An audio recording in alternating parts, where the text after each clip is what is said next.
Be Wealthy and Smart, episode 612. I'm gonna live the rich life, full the best life. So if y'all know what I mean, put your hands up and declare with me. Yeah, I'm full of faith.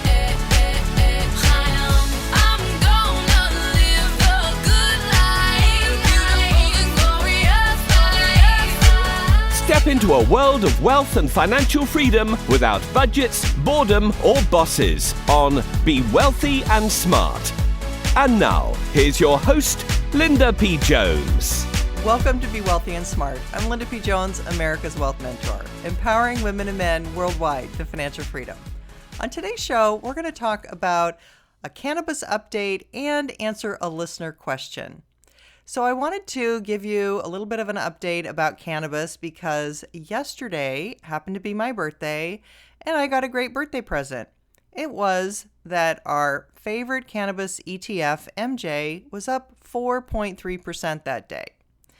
Well, that may not sound like a big deal, but cannabis has been having a difficult time. I think mainly because they're based in Canada. Most of the cannabis companies that are public are from Canada. And since the mining stocks have been on such a tear and are up 40, 50% or more this year, a lot of money rotated out of cannabis and into the mining stocks, leaving cannabis to be down 30% from its highs. Now, if you've been listening to this podcast, you know that I cautioned you from buying at those highs. And I talked with you about waiting until cannabis had dipped to a lower price so that you could buy it on sale. Well, we finally have reached that point where cannabis is on sale. And there's some very exciting things happening and some new news that I wanted to share with you. Here's a little clip from an article on Yahoo Finance written by Xavier Haas-Benzinga.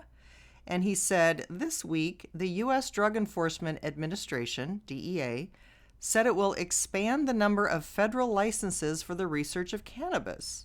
The Food and Drug Administration reopened its solicitation of public input on a potential reclassification of cannabis under international treaties, and the Department of Agriculture said legal hemp farmers will be eligible for federal crop insurance starting with the 2020 planting season.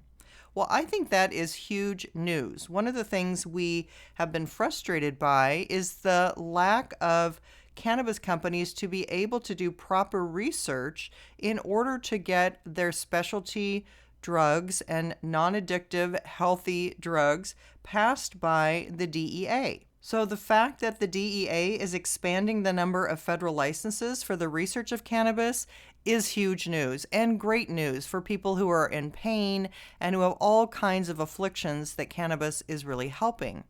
Recently, I read an article about NFL players that are in so much pain. Some of them are taking 100 pills of Percocet a month. That's right, 100 pills of Percocet a month. And they were saying that cannabis, CBD in particular, has been so much more helpful to their pain relief. This is not the version with THC. This is the non-THC cannabis version, medicinal cannabis that is helping with severe pain relief. It's extremely effective, and the NFL players are hoping that the drug can be decriminalized so that they can use it for their pain relief. It was also very interesting to hear that on the TV show Project Runway, one of the fashion designers, Korto Momolu, featured a hemp-themed fashion collection during New York Fashion Week. Hemp was used for clothing a long time ago, back in the 1800s, I understand, and it's exciting to see that it can be used for clothing again. Some of these fashion designs were very interesting to look at, kind of like a version of linen with a nice texture and a natural quality to it that I think will be very interesting to see what people do with this new fabric. But mostly, I'm happy for our farmers because since hemp was legalized last October, hemp crops have lacked the ability to have federal crop insurance. And now the Department of Agriculture said, starting with the 2020 planting season, they will be eligible for federal crop insurance.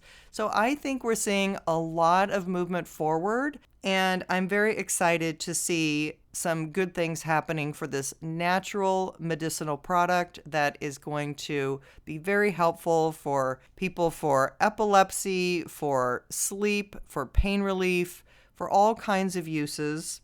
And we don't even know some of those uses yet because, well, the right cannabinoids haven't been combined in the right way and studied to know exactly what's effective yet, because that's been very, very difficult. Now we're making some headway, and I hope that we're going to see some new combinations of cannabinoids happen so they can be introduced as natural, non-addictive, non-lethal drugs and replace some very dangerous opioids that really need replacing. So that was great news on the cannabis front. I think that rather than being driven by news, it looked to me like this was more of a cycle where cannabis came down to test the lows that it had had last year, and those lows held. And so far, the chart looks very positive that we may have very well put in a bottom here and maybe seeing the cycle head back up. I'm very, very optimistic on our MJ investment. I think we had a rare opportunity to buy low and buy it on sale. And that is exciting to me because, again, it's very early in this trend.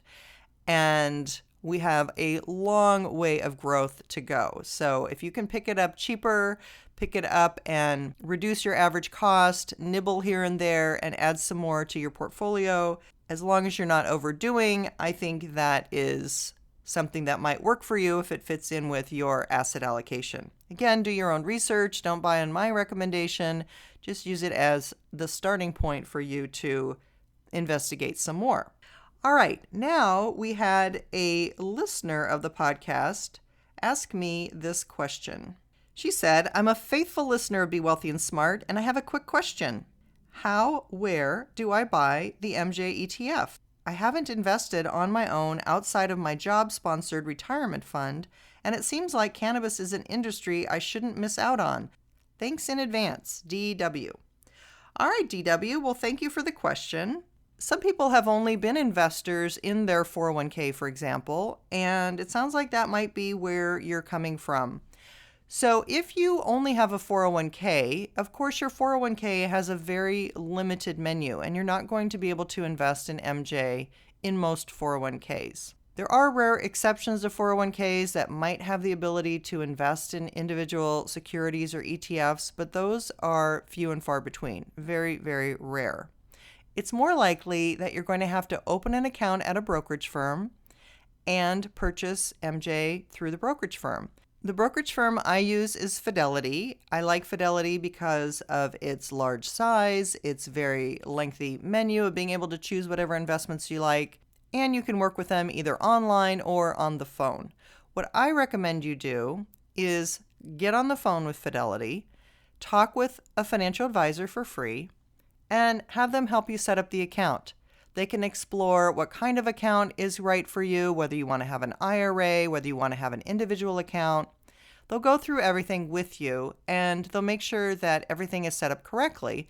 Then they can walk you through making the actual purchase of MJ in your account. Of course, you'll have to transfer the money in first, so there's going to be a delay between setting up your account and actually making your first trade. But once your account is opened and your money's in the account, you'll be able to go in and buy MJ. And I'm excited for you, DW, because once you start investing outside of your 401k, you really become an investor. I mean, you're an investor when you invest in your 401k too, but it's kind of like someone told me once. They said, you really become an art collector when you run out of wall space.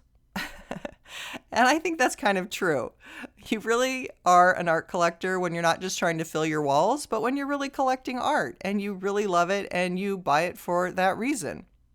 It's kind of the same way with investing. Yes, it's absolutely great to be an investor in your 401k and your company retirement plans, but you really become an investor when you get excited about investing on your own and look into setting up an individual account. So I'm really proud of you, DW. Congratulations. And thanks for asking your question and for listening to the podcast. If you haven't yet subscribed to Be Wealthy and Smart, hit the subscribe button and you'll be updated as soon as new podcasts are available. That's all for today. Until next time, live the good life and be wealthy and smart. Thank you for listening to Be Wealthy and Smart with Linda P. Jones. Share the wealth and tell your family and friends about the show. Check out our website, blog, and social media for more riches at www.bewealthyandsmart.com.